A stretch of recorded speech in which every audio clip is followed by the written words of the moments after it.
Oke teman-teman, balik lagi dengan saya Fikri Ridho. Seperti biasa saya akan bereaction soal sepak bola Indonesia dan juga tanggapan komentar dari netizen soal sepak bola tanah air. Seperti apa tanggapan mereka? Mari kita simak sama-sama. Let's go!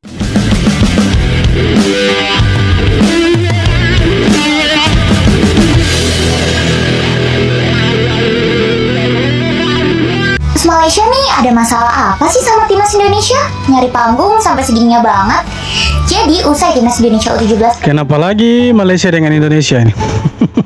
menang 1-0 atas Korea Selatan kemarin di Piala Asia U17 2025, masyarakat Malaysia kepanasan usai diledek netizen plus 62 karena Malaysia gagal lolos Piala Asia U17. Saking bingungnya harus berkata apa, akhirnya salah satu supporter Malaysia menyebut bahwa Stadion Utama Gelora Bung Karno merupakan tempat latihan timnas Malaysia. Pernyataan tersebut tentu ngebuat netizen keheranan dan menganggap bahwa supporter Malaysia itu justru tengah menjatuhkan timnas Malaysia yang sendiri. Kondisi memang sudah berubah. Kemenangan kemarin ngebuat timnas U17 bakal lolos ke perempat final Piala Asia U17 2025. Eits, asalkan menang lawan Yaman U17 pada Senin 7 April 2025 besok. Sementara timnas Malaysia U17 pupus sudah harapannya untuk lolos. Ya gimana enggak, orang di kualifikasi Piala Asia U17 2025 aja udah gagal. Emang agak lain nih supporter Dik Malay. Udah lemah, segala sombong pula. Yang wajar kalau mereka itu tidak suka dengan kita. Bukan tidak suka, tapi mereka selalu nyinyir dengan kita. Karena mereka itu sudah tidak satu level lagi dengan kita lah. Jadi wajar kalau mereka selalu ya mengungkit-ungkit masalah mereka menang di GBK beberapa tahun yang lalu, dan itu zaman batu. Kita sudah tidak ingat. Orang ngomong sekarang, orang ngomong yang masa lampau. Bagaimana? Sinteyong bakal jadi direktur teknik PSSI. Sinteyong yang tengah viral di media sosial. Sabar. Apakah betul STY akan kembali menjadi dirtek timnas Indonesia? Sepertinya tidak, saudara-saudara. Karena dikabarkan akan direkrut oleh PSSI sebagai direktur teknik. Berita ini langsung jadi perbincangan hangat di berbagai platform. Bahkan sempat trending nomor 1. Masyarakat Indonesia sangat mencintai Sinteyong pun berharap besar agar pelatih yang telah memberikan banyak kontribusi untuk timnas Indonesia itu bisa lebih lama lagi tinggal di tanah air. Menanggapi rumor yang beredar, Sekjen PSSI Arya Sinulinga angkat bicara lewat media sosial. Arya membantah kabar tersebut dan menyebutnya sebagai hoax dan tidak nyambung dengan sistem kepelatihan yang dibawa tim pelatih kemarin, tulis Arya, yang langsung mendapat respon negatif dari netizen. Ini terbukti kalau kecintaan masyarakat ke Sinteyong bukan kaleng-kaleng ya. Jadi kita jangan lupakan jasa-jasanya Sinteyong untuk Indonesia. Bolehlah kita lupa orangnya gitu kan, tapi jangan lupa jasanya untuk sepak bola Indonesia. Tanpa STY juga sepak bola kita ya tidak akan kemana-mana, ya kan? Walaupun ada kerja keras dari federasi, kita tidak bisa menampik soal hal itu ya. Tapi kan ada STY di timnas ya, salah satu pemicu ya kan. Bagaimana timnas kita ada di titik sekarang itu kan karena STY juga. Tidak semata-mata hanya gara-gara federasi. Ini kan kerjasama antara STY, federasi, pemain. Jadi timnas kita ada di level yang sekarang itu sebenarnya. Jadi kalau STY kembali jadi dirtek ya wajar juga sih kalau Pak Arya bilang tidak nyambung dengan sistem yang sekarang, karena kan kebanyakan orang Belanda. Nah kalau STY jadi dirtek, mereka mau pakai bahasa apa dong? Pakai bahasa Belanda? Kan tidak. Kapten Korea Selatan U17 Ko Hyun Bin menangis di hadapan media usai kalah dari timnas Indonesia. Dari menit awal, Korea Selatan langsung tancap gas. Penguasaan bola mereka kuasai selama 90 menit mencapai 68% dan total shoot mencapai angka 21. Tapi hasil akhir justru memihak kepada timnas Indonesia yang berhasil menang dengan skor tipis 1-0. Korea Selatan U17. Nah, itu yang tidak disangka-sangka, tidak diduga-duga Indonesia bisa menumbangkan salah satu raksasa Asia. Ya mau di senior, kelompok umur, tetap mereka diunggulkan lah dari Indonesia. Tapi di lapangan semua berbicara dan ya rupanya Indonesia bisa mengalahkan Korea Selatan dengan skor tipis 1-0. Ada yang bilang menang hoki, ada yang bilang keberuntungan segala macam, tapi saya pikir ya semua sudah bagian dari kerja kerasnya timnas U17. Makanya wajar kalau mereka dapat 3 poin. Nah, satu kemenangan lagi sebentar malam Indonesia kalau seandainya bisa mengalahkan Yaman, maka Indonesia sudah bisa dipastikan mendapat 1 tiket ke Piala Dunia U17 nanti. Ya jangan lupa kita nonton timnas sebentar malam. Itu keren loh mereka bermain. Kalau pemain kita kalah postur, lu tinggi 170 lawan lu 185, lu pasti kalah bola udara. Kalau misalnya kita kebolan bola atas itu bukan salah pelatih itu, emang kualitas pemain kita aja kurang. Kalau memang bohong bisa datang ke rumah. Karena familiar boy dan kata tadi boy, ada satu fakta yang cukup mengagetkan gua, dimana setelah kemenangan timnas Indonesia U17, ternyata timnas Indonesia termasuk dengan negara dengan rataan tinggi badan terendah nomor 2 di Yes, turnamen ini. betul. Mari kita bahas, Boy. Kalian bisa lihat di tabel ini, Boy.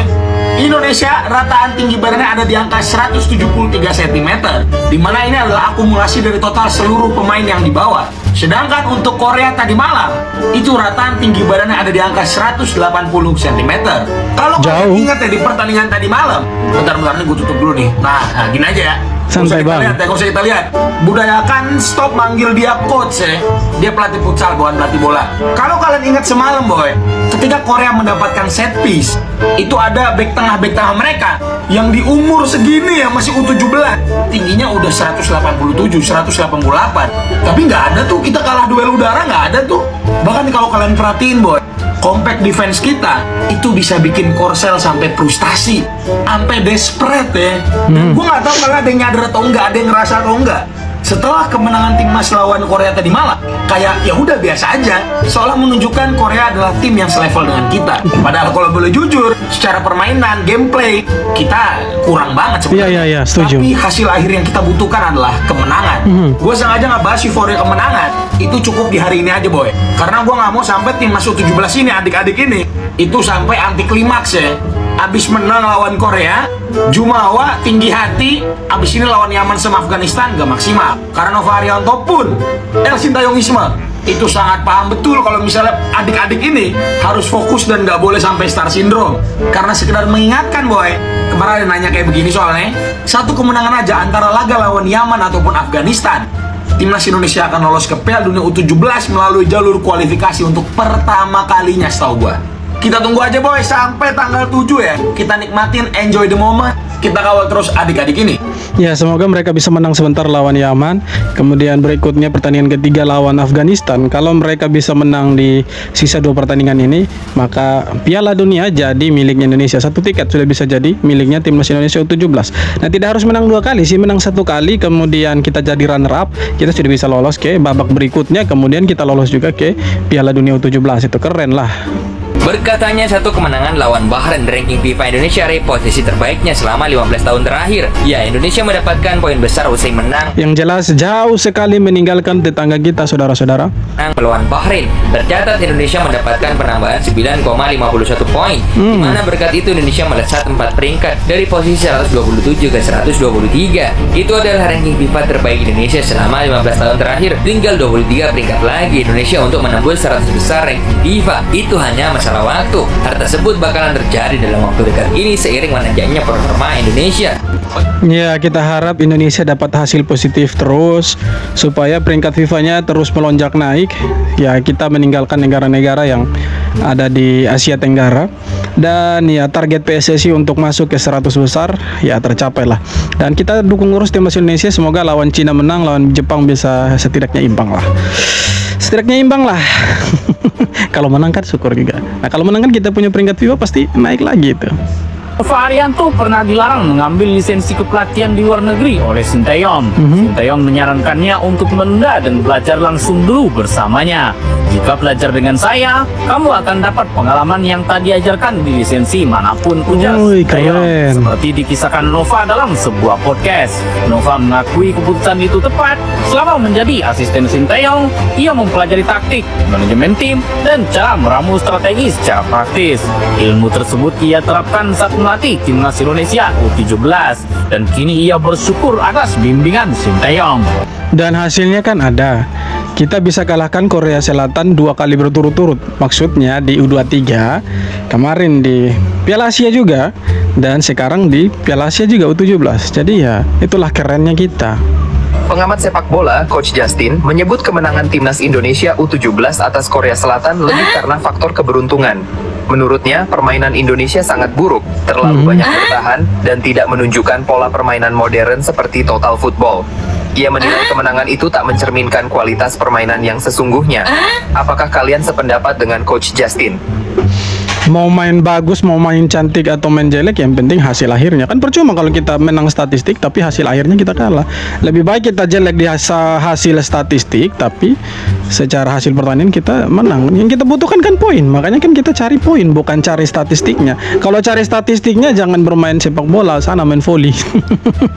Pemain Indonesia tak begitu tinggi, namun timnas U17 asuhan Coach Nova bisa atasi bola atas lawan Korea Selatan. Tahukah kamu bahwa tinggi rata-rata pemain timnas U17 di gelaran Piala Asia kali ini nomor 2 terendah dari semua peserta, yaitu hanya 173,13 cm. Sementara lawan timnas kemarin, Korea Selatan punya tinggi rata-rata pemain tertinggi nomor 2 dengan 180,61 cm. Namun taktik dari Coach Nova Arianto berhasil membuat Indonesia dengan rata-rata pemain yang tak begitu tinggi berhasil meredam serangan bola-bola udara dari pemain Korea. Ini menunjukkan taktik memang sangat berpengaruh terhadap strategi bertahan tim. Ya, ini bukan masalah soal tinggi badan ya saudara-saudara, masalah taktik. Kita pendek kok, tapi bisa mengalahkan Korea yang nomor 2 tertinggi itu. Tapi yang kemarin kenapa sih? Mungkin taktiknya berbeda kali. Bercanda. Pertandingan antara Indonesia melawan Cina akan digelar bertepatan dengan malam Idul Adha, yakni pada tanggal 5 Juni mendatang. Stadion Gelora Bung Karno dipastikan menjadi saksi semarak takbir yang menggema dari para supporter Indonesia. Lebih dari sekadar pertandingan, laga ini menjadi penentu langkah timnas Indonesia dalam melanjutkan perjalanan di kualifikasi Piala Dunia 2026. Seperti yang kerap terjadi, suasana Lebaran kembali ditentukan oleh hasil perjuangan tim nasional. Bagaimana pendapat Anda terkait momen Ya, kita harap semoga bisa dapat hasil yang bagus, hasil yang positif. Jadi pas malam Idul Adha semua bergembira lah, karena timnas kita juga menang pas di hari raya Idul Adha. Kan keren itu. Tak banyak yang tahu bahwa timnas U17 Indonesia adalah salah satu skuad terpendek di Piala Asia U17 2025. Jika di rata-rata para pemain Garuda Muda hanya memiliki tinggi 173 cm. Angka itu menempatkan mereka di peringkat ke-15 dari total 16 peserta dalam hal tinggi badan. Namun di luar dugaan, tim asuhan Nova Arianto justru berhasil mengalahkan Korea Selatan, salah satu raksasa Asia yang secara statistik menempati urutan kedua dalam rata-rata tinggi pemain, yaitu 180 cm. Meski sepanjang laga lebih banyak ditekan, Garuda Muda tetap mampu mencuri kemenangan. Bukan karena dominasi permainan, tapi karena pertahanan yang disiplin, kerja keras tanpa henti, dan sedikit keberuntungan. Ya, betul. Secara hasil pertandingan memang kita menang, tapi ya banyak yang harus dievaluasi. Mulai dari ya passingnya masih salah, kemudian pemain-pemainnya finishingnya itu kurang. Ya kan kemarin bukan Evandra, tapi si Mirza kalau tidak salah strikernya itu one on one dengan kipernya Korea, tapi tidak bisa untuk cetak gol. Nah, hal-hal seperti itu yang harus dievaluasi. Semoga sebentar lawan Yaman, ya yang menjadi kekurangan lawan Korea sudah bisa ditingkatkan sebentar lah lawan Yaman. Kita lihat lawan Korea kita ditekan habis-habisan. Mulai dari menit pertama sampai ke 90 kita ya secara statistik kita kalah jauh memang, tapi yang perlu diapresiasi dari timnas U17 ini, mereka punya kekompakan, kesulitan mereka di lini belakang itu luar biasa. Makanya pemain-pemain Korea Selatan U17 itu frustasi, mereka tidak bisa cetak gol di gawangnya Indonesia karena rapatnya pertahanan timnas Indonesia. Nah, Indonesia menang itu ada momen dari lemparan ke dalam, ya ditendanglah sama pemain Indonesia, kemudian kena tangannya pemain Korea Selatan dan terjadilah handsball. Kemudian Evandra maju jadi eksekutor, gagal, kemudian rebound, ya masuk. Nah, itulah keberuntungan Indonesia dan kita dapat 3 poin. Jadi menurut saya bukan berarti total football atau permainan menyerang lebih ofensif, terbuka dan lain sebagainya itu ya tidak cocok dengan Indonesia.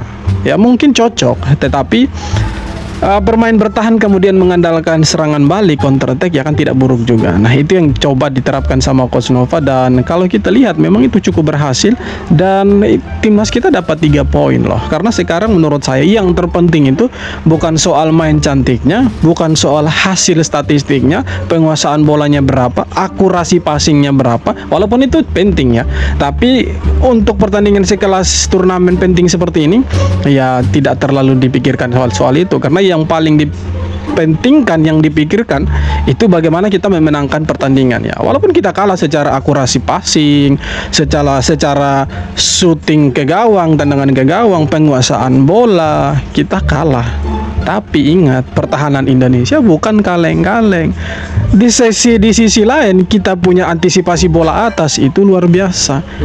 Beberapa kali bola-bola atas itu kita justru menang duel. Bahkan pemain Korea yang nomor 2 tingginya itu di atas rata-rata Indonesia, bahkan ada di urutan kedua untuk 16 peserta yang ada, itu tidak bisa untuk cetak gol lewat bola-bola atas ke gawang Indonesia. Itulah kerennya timnas Indonesia U17. Nah, di sini kita lihat memang Coach Nova menerapkan strategi bertahan, kemudian mengandalkan bola-bola untuk serangan balik. Kita punya satu kesempatan lah one on one si Mirza, tapi ya sayangnya tidak bisa jadi gol. Itu yang disayangkan. Lawan Yaman ini kita wajib menang supaya kita tuh bisa lolos ke Piala Dunia U17, karena target dari Coach Nova itu bisa lolos ke Piala Dunia U17. Nah, rupanya syarat untuk masuk ke Piala Dunia U17 ini cukup lumayan mudah, teman-teman ya. Syaratnya itu cukup mudah.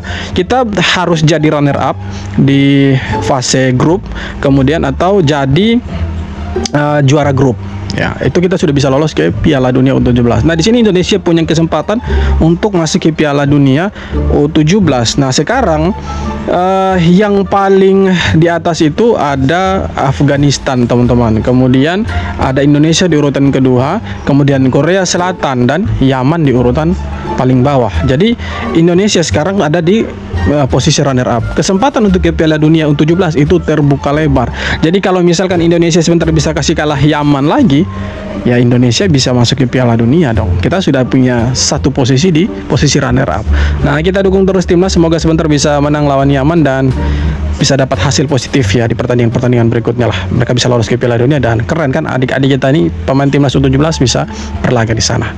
Oke teman-teman, sekian video kali ini. Terima kasih banyak sudah nonton dan yang terpenting jangan lupa subscribe.